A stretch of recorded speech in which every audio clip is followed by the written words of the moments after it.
Bismillahirrahmanirrahim. Assalamualaikum warahmatullahi wabarakatuh. Alhamdulillahirrahmanirrahim. Kita bertemu kembali pada mata kuliah hidrologi pada kesempatan hari ini. Pada kesempatan kali ini kita akan membahas tentang daerah aliran sungai, di mana daerah aliran sungai itu tidak bisa terlepas dari aliran permukaan. Nah, pada pertemuan yang lalu sebelum UTS kita sudah membahas aliran permukaan tentang hidrograf dan mekanisme aliran permukaan. Seperti yang sudah dibahas sebelumnya, kalau aliran permukaan atau runoff itu dibagi menjadi tiga, yaitu overland flow. Ini ya, overland flow yang dia benar-benar di permukaan. Kemudian true flow itu yang aliran di bawah permukaan tetapi pada zona tidak jenuh air, dan ground water flow atau aliran di bawah permukaan yang dia berada pada zona jenuh air. Nah, dari overland flow, true flow, dan ground water flow itu mereka menuju saluran yang disebut dengan stream atau river, atau kita menyebutnya sebagai sungai. Nah, pada kesempatan kali ini kita akan membahas apa sih perbedaan sungai dan daerah aliran sungai.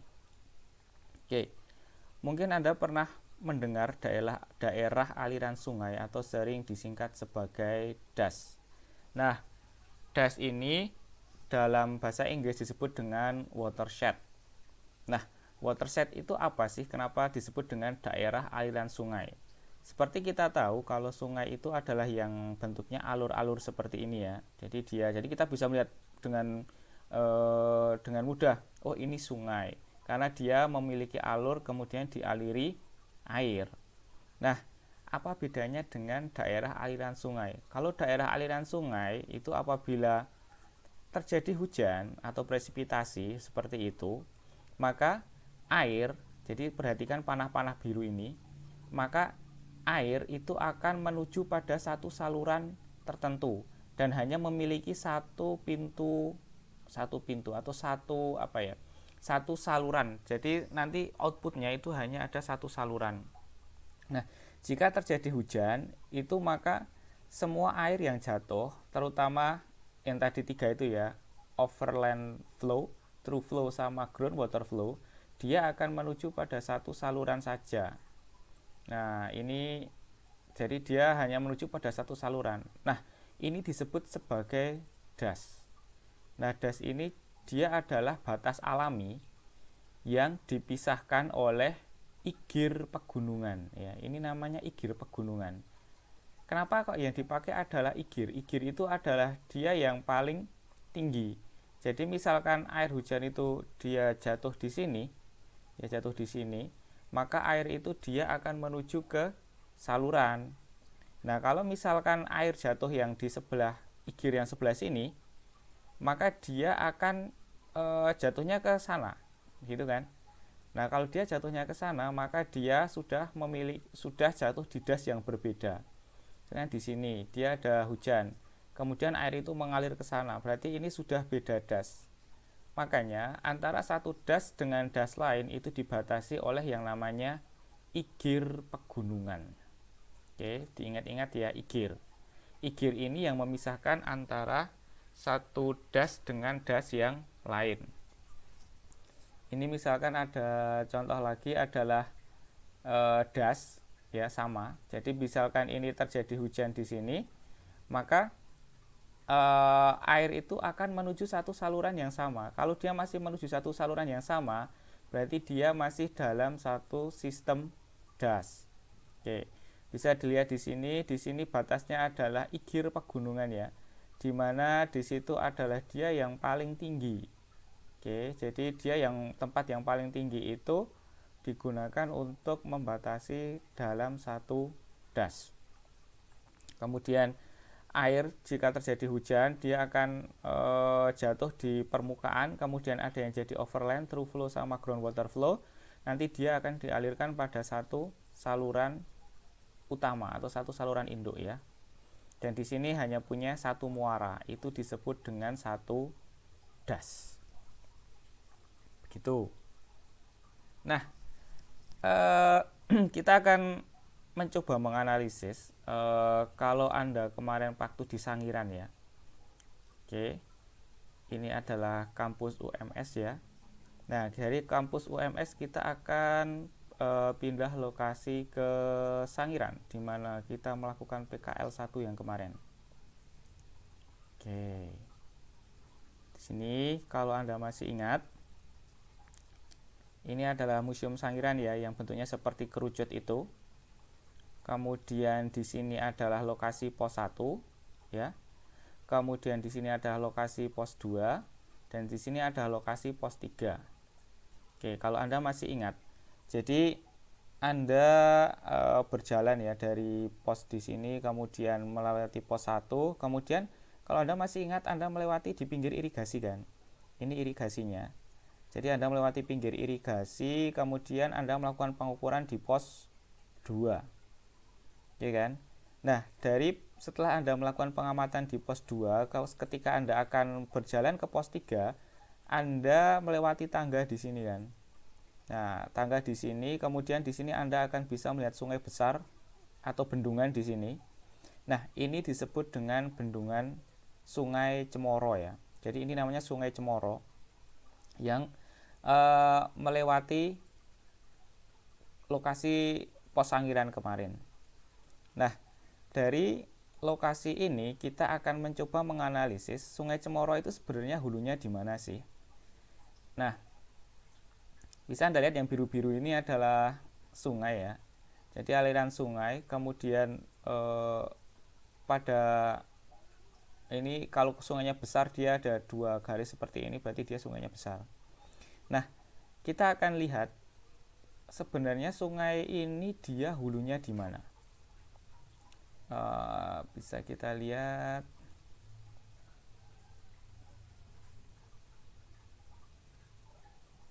Oke.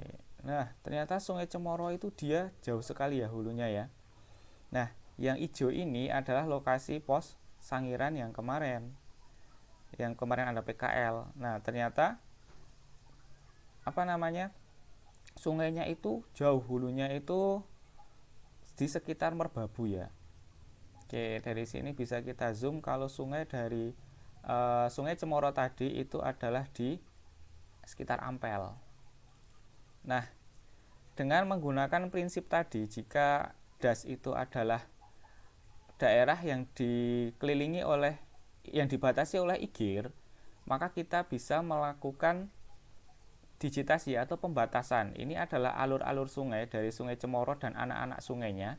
Kita bisa melakukan pembatasan sehingga diperoleh das seperti ini. Jadi ini adalah das Cemoro, yaitu diperoleh dari pembatasan igir-igir dengan asumsi bahwa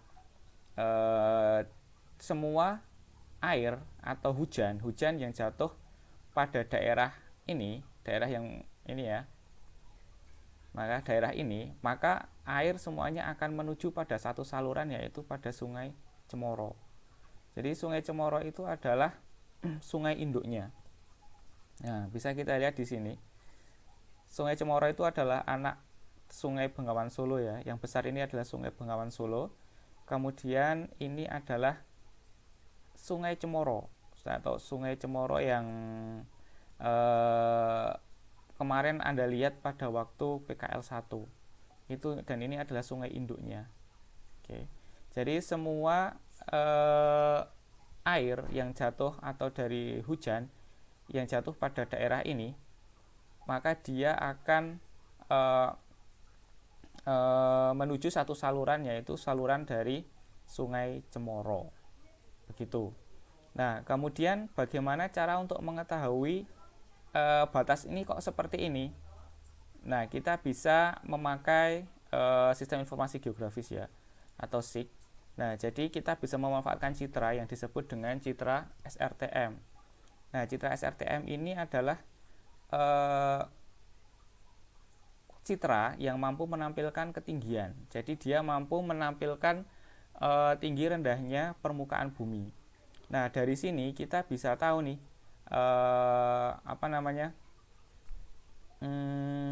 tinggi rendahnya permukaan bumi, dan kita bisa menentukan igirnya. Begitu. Nah, dari igir, oke, dia malah ngehang. Nah, di sini kan. Nah, dari sini kita bisa tahu nih, gitu kan. Jadi igirnya itu sebelah mana sih?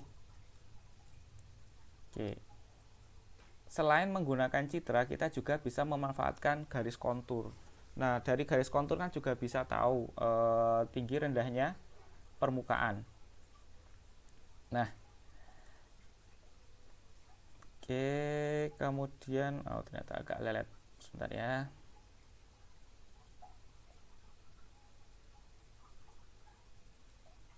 Nah, di sini yang merupakan titik hitam. Nah, titik hitam ini adalah lokasi pos kemarin ya. Memang daerahnya pegunungan kan. Nah, itu adalah berada di pinggir dari Sungai Cemoro. Secara 3 dimensi jadinya seperti ini. Oh. Oke, bisa mainan seperti ini ya. Zoom in, zoom out.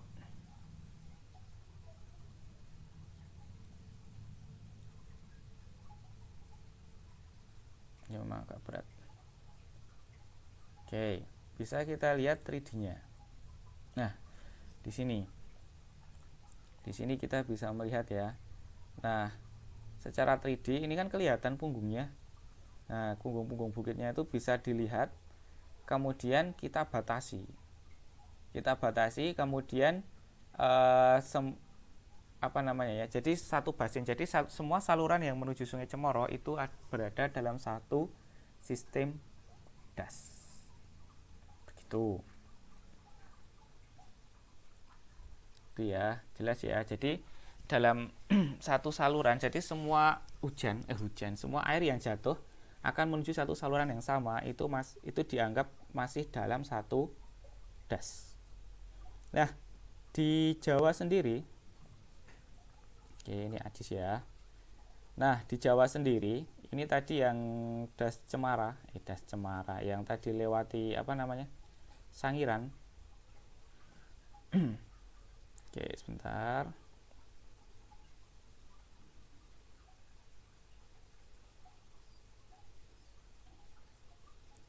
Oke.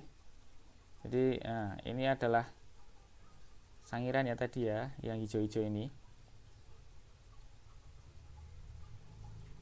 Nah, ternyata Sangiran atau das Cemoro ini namanya das Cemoro tadi kan, itu berada dalam wilayah das Bengawan Solo. Nah, jadi dalam satu pulau itu harus habis dibagi oleh das. Maksudnya habis nih, seperti ini. Oke, jadi sebentar. Nah, ini adalah Pulau Jawa yang dibagi ke dalam beberapa das ya. Nah, di sini das Bengawan Solo merupakan das terbesar di Pulau Jawa. Dari Wonogiri, dari Boyolali, Magelang, Klaten sampai Gresik Jawa Timur ya. Memang sungainya sangat panjang. Nah, di sini bisa kita lihat das Cemoro itu bisa dikatakan sebagai subdas karena dia subdas Bengawan Solo karena dia adalah bagian dari bagian kecil dari das Bengawan Solo yang ini ya, yang sangat besar ini. Nah, kemudian das Bengawan Solo berarti semua air yang jatuh ketika hujan pada wilayah ini dia akan mengalir ke Sungai Bengawan Solo. Jadi bisa dibayangkan betapa luasnya daerah tangkapan hujan dari Sungai Bengawan Solo. Tuh. Oke. Nah, dalam das itu ada beberapa aspek yang perlu diperhatikan. Oke. Yang pertama adalah luas das. Mungkin Anda dalam praktikum sudah ya. Jadi untuk menentukan luas menggunakan metode grid.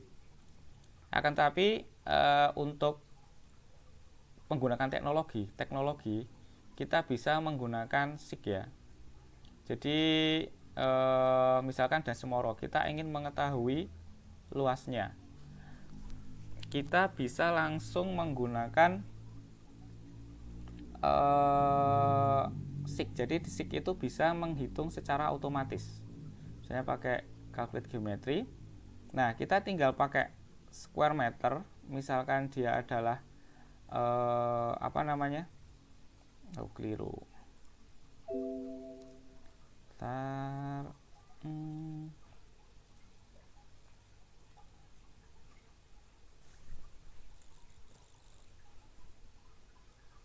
Nah, misalkan di sini mau meter persegi. Nah, dia angkanya akan segini. Jadi luas das Cemoro itu adalah 19. Wow, banyak sekali nih. Berapa ini? 199 juta. Sekitar 200 juta meter persegi. Tapi kalau misalnya kita jadikan kilometer, nah dia akan menjadi sekitar 200 km persegi. Ya, sangat luas ya. Hampir satu kabupaten. Gitu. Jadi kita bisa langsung menghitungnya menggunakan ArcGIS. Kemudian luas ya. Jadi das itu memiliki luas karena dia memiliki batas, maka dia memiliki luas.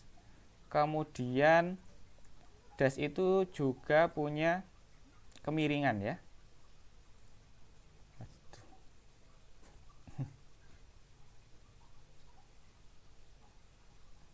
Jadi selain punya luas, dia juga punya kemiringan. Nah, kemiringan itu kalau dalam kartografi masih Anda ingat itu adalah beda tinggi per panjang. Nah, dari sini bisa kita lihat tadi yang 3D itu ya. Jadi ada perbedaan antara ketinggian di hilir dengan di hulu. Jadi beda tinggi antara pada sungai induk ya. Jadi sungai induk itu berarti dia yang besar. Nah, ini yang dia paling tebal ini. Ini adalah sungai induknya atau sungai Cemoronya tadi. Yaitu jadi perbedaan antara ketinggian di sini, antara ketinggian di sini di hulu dengan ketinggian di hilir itu berapa, kemudian dihitung panjangnya lurus ya. Nah, atau panjang sungai induknya, maaf. Nah, panjang sungai induknya maka bisa diketahui gradien sungainya atau kemiringan dari das tersebut.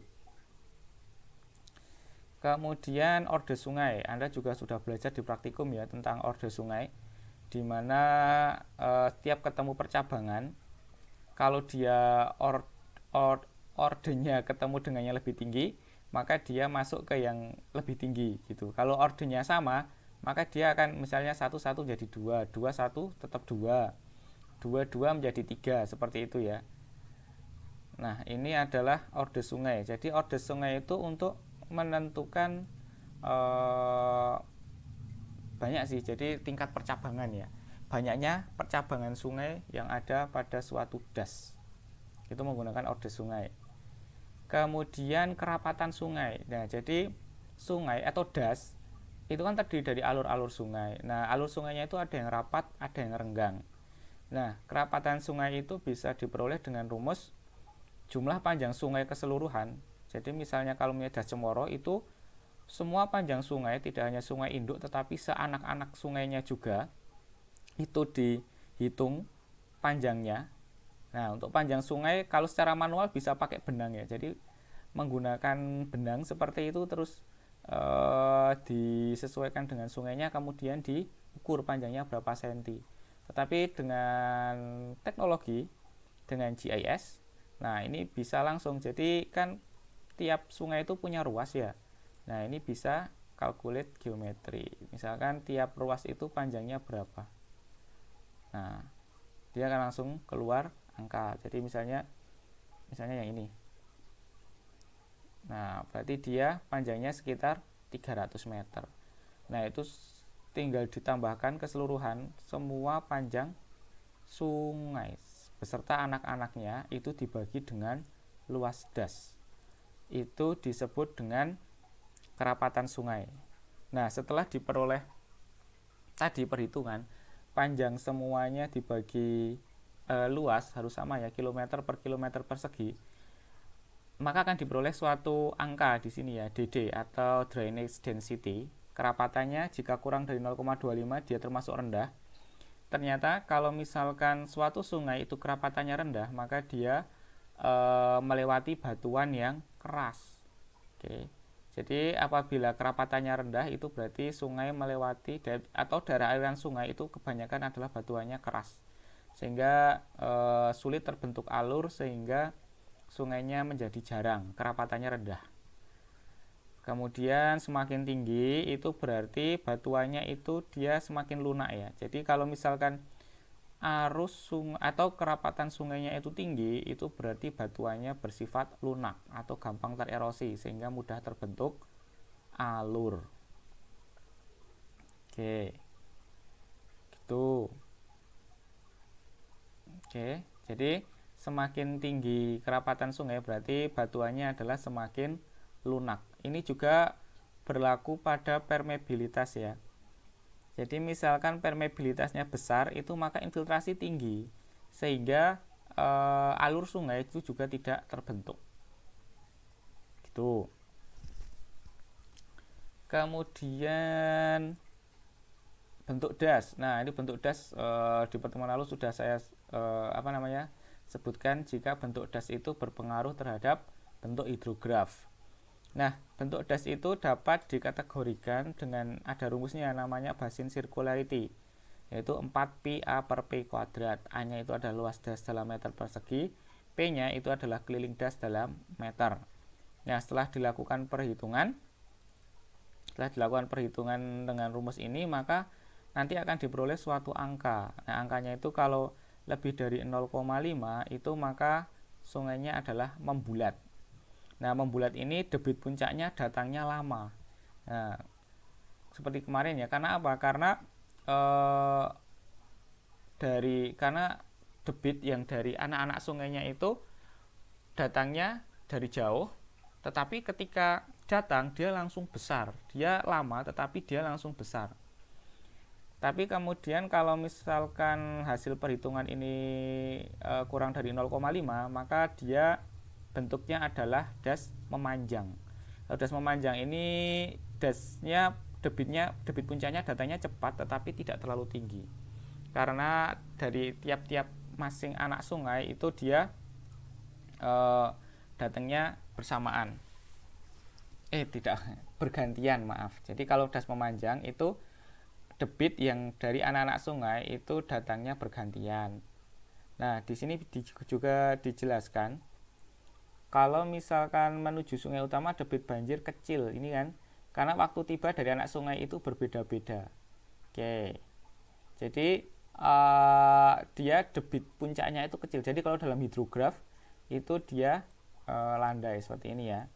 Tetapi untuk yang bentuk das bulat, dia anak-anak sungainya akan terkonsentrasi pada suatu titik, sehingga jika terjadi banjir maka banjirnya itu debitnya akan besar. Seperti kemarin seperti ini ya, kalau dia di hidrograf. Ya, ini kalau paralel itu hampir sama seperti das membulat sebenarnya. Jadi karakternya hampir sama seperti das membulat. Ini yang kemarin ya. Jadi bentuk hidrograf hubungan bentuk das dengan hidrograf. Jadi kalau dia dasnya memanjang, dia akan landai seperti ini. Dan kalau dia membulat, maka dia akan pertama-tama dia tidak terlalu tinggi ketika setelah terjadi hujan, tetapi ketika debit dari anak-anak sungainya itu datang bersamaan, maka ketika di pertemuan antar anak sungai itu dia debitnya sangat tinggi. Seperti itu. Oke. Kemudian yang terakhir adalah tentang pola aliran sungai. Nah, pola aliran sungai ini Anda sudah mempelajari mungkin di SMA ya.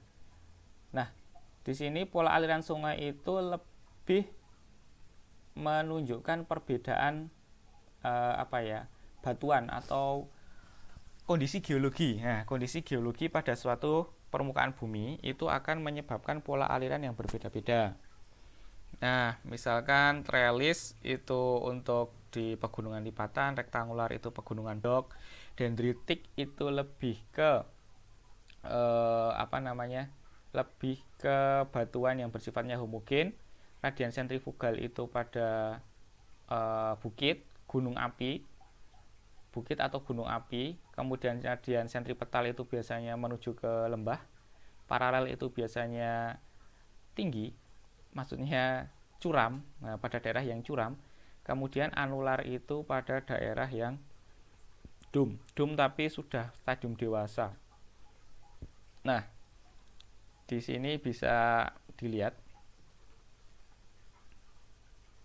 Nah, kemudian untuk tugas Anda pada pertemuan hidrologi ini adalah Anda menggambar pola aliran sungai dari trellis sampai anular di sini. Anda gambar pada buku Anda masing-masing. Kemudian nanti Anda foto, kemudian Anda upload di Schoology. Selain digambar juga diberi keterangan, trellis itu karakteristiknya seperti apa, rektangular itu seperti apa, menunjukkan apa, dan sebagainya. Silahkan Anda buat di buku, kemudian nanti Anda foto, kemudian Anda upload di Schoology. Oke, jadi demikian untuk pertemuan hidrologi pada kesempatan kali ini. Kurang lebihnya saya mohon maaf. Billahi taufik wal hidayah. Wassalamualaikum warahmatullahi wabarakatuh.